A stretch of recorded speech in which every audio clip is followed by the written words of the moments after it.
electronics.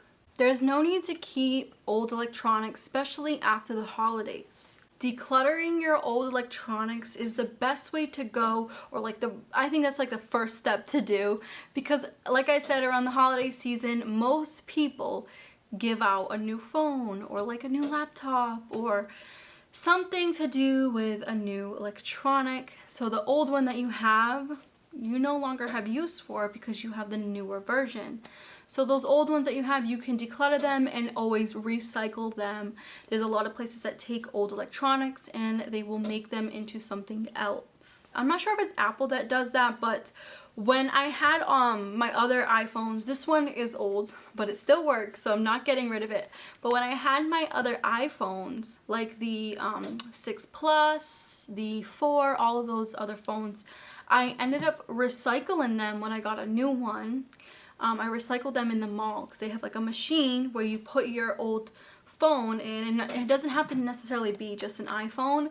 You can put your old Android or any kind of phone you have in this machine, and then you get like a gift card to, whether it's a gas card, Amazon. I always end up getting like gas cards back then.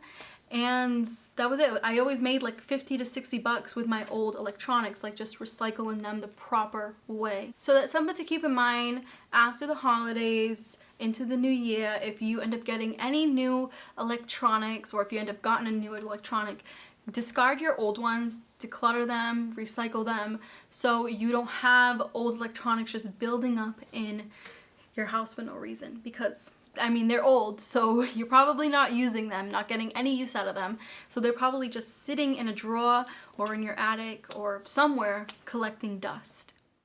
Duplicate gifts. This is another thing that I have talked about in the past in my other videos, where duplicate gifts are very, very easy to declutter, to be honest with you guys. I used to get a lot of duplicate gifts back in the day when I did celebrate Christmas with gifts. Now I do it more of the food way, no gifts. But when I did the Christmas gift situation, I always got like, oh, a duplicate nail set or like nail polish set, way before I was a minimalist. And whatever I got duplicate of, I ended up re-gifting it to someone at work for their birthday. Obviously, it doesn't have to just be nail polish. It could be like duplicate candles, perfume, shoes. I had a duplicate version one year of boots. Same boots and same size, same everything. Some people would have just kept that, and for me, I rather just use one pair and let someone else use the other to get use out of it. And I ended up just gifting it to a lady at my old job for her birthday, and she was super thrilled. We were the same size. It worked out. So believe it or not, duplicate items or duplicate gifts can take up a lot of space, unnecessary space in your house, and you might not even know it until you actually go through those duplicate items. Like I said, give those to someone who can get better use out of it instead of sitting in your house. Canned food you're not gonna eat.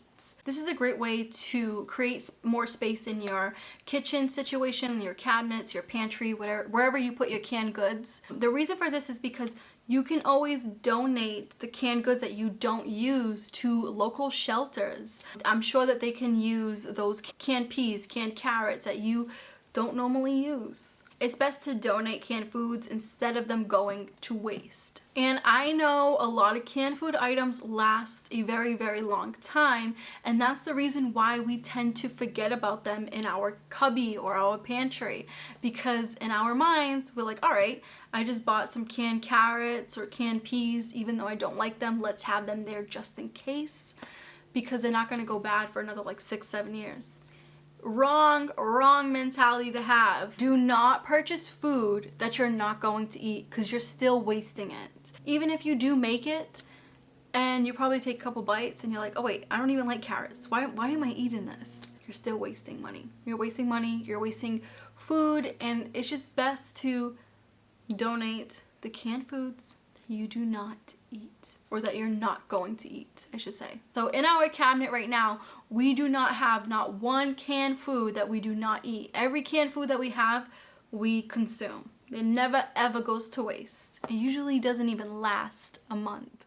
Your email inbox. Tech decluttering is just as important as regular decluttering. A lot of people tend to forget that decluttering your phone or like your laptop isn't as important as it is decluttering your house, but these little gadgets right here run off of memory. So when your phone is filled with text messages, last calls, emails, your phone and your laptop is going to be very, very laggy. I declutter my phone and my laptop every night before I go to bed. If I didn't do social media full time and I didn't rely so much on my memory of these two devices, I probably would just clean it like once a month, to be honest with you guys. But since I do get a pile of junk email more frequently as a YouTuber than me just working a regular job, it's best for me to declutter these devices every night rather than me waking up next morning and having no memory to put my videos on the laptop, or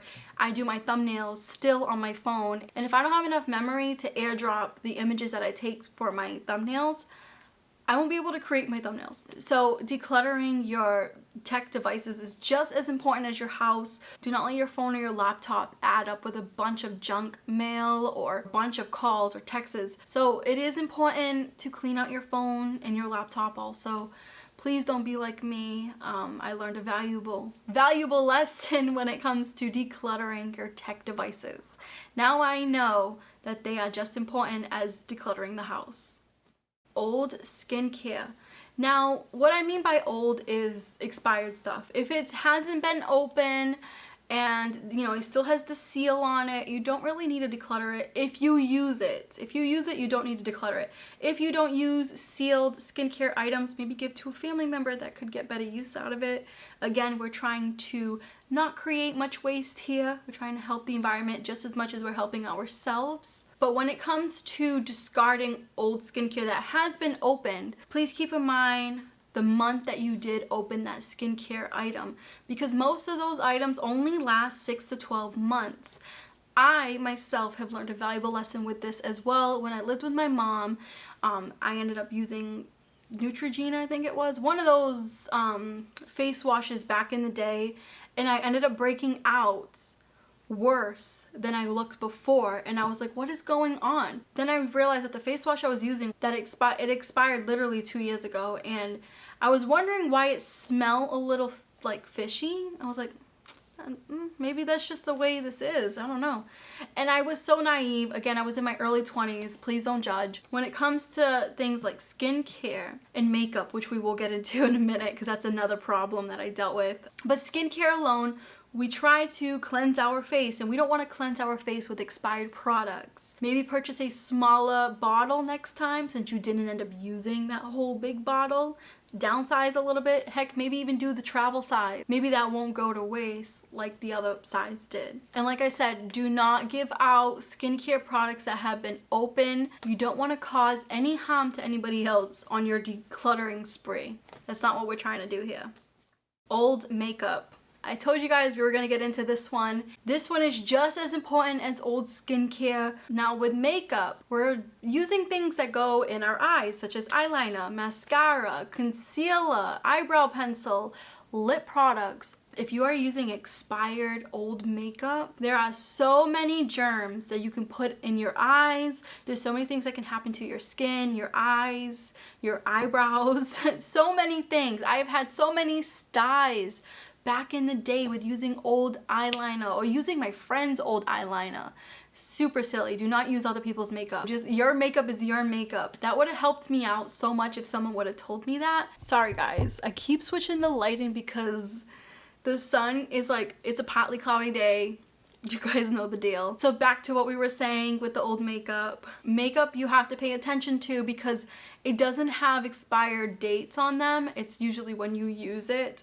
You have to pay attention to the month, and you have to pay attention to, all right, so I opened it up in January of this year, and the mascara is gonna go bad in 6 months from now. So then you know that you have to discard that mascara or that lipstick in the end of July, because 6 months from January is the end of July. So it's best to write things down. Like I have a little notebook in my desk. I have like, all right, when I opened up my mascara and started using it, I don't have no makeup on today, but sometimes when I film, I wear mascara and stuff. I opened it up in November, and I know that I can discard that mascara towards May time and then just purchase another one if it doesn't run out by then. Because let me tell you guys, the amount of styes I've had with using old makeup was not fun. Even with using like old lip gloss, I would have so many canker sores around my mouth. Needless to say, I have learned a valuable lesson with not sharing makeup and with decluttering old makeup. So if you are that type of person that loves makeup, or if you're like me too, that doesn't really wear too much makeup, you have a very, very tiny collection, just have a little notebook and just write down, all right, I opened my mascara up this month and it's gonna go bad this month. Same thing with lip gloss, your makeup palettes, and also clean your brushes. Very, very important to keep up with things that go on your face. You do not want problems with your skin. It's not worth it. Clothes you hate. We've all been there. We all purchase clothes that we think we're gonna wear and we never do, and we tuck it way back into our closet or just bring it to the attic and forget about it. This is yet another #1 thing that a lot of people declutter around the new year, and I could definitely see why, because I have dealt with decluttering clothes I hate, and it feels so good to get rid of clothes that you don't wear and that you hate wearing. I had so many jackets in my early 20s that I could not wait to just throw away or just to give away because I hated them so much and I never wore them, yet they were taking up so much space in my closet.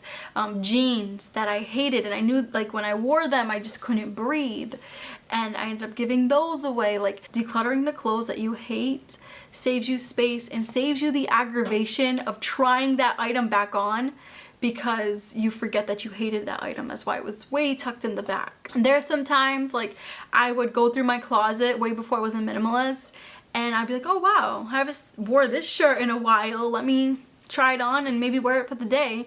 The minute I put it on, I'm like, now I know why I hate this shirt. It made my boobs look bigger than they were, it made my arms look as big as my thighs, and I'm like, this shirt, I hate it. And then I would put it back in the closet, and then like 6-7 months later, I would do the cycle again. Forget that I tried it on, forget how much I hated it, when all I had to do was just declutter it, give it to somebody that could get better use out of it. And that also goes for shoes. Keep that in mind. Clothes and shoes go hand in hand. If there's a pair of heels or a pair of boots that make your feet so swollen by the time you get home and take them off, do not keep wearing them. Give them to somebody that they will fit better. They can get better use out of it instead of your closet just hoarding those items, keeping them captive, I should say. Anyways, you guys, I'm wishing you the best of luck for this new year with decluttering. Try to take it one step at a time. You do not have to declutter your whole house in a day. Trust me, you will drive yourself insane. So on that note, I will catch you guys in the next video.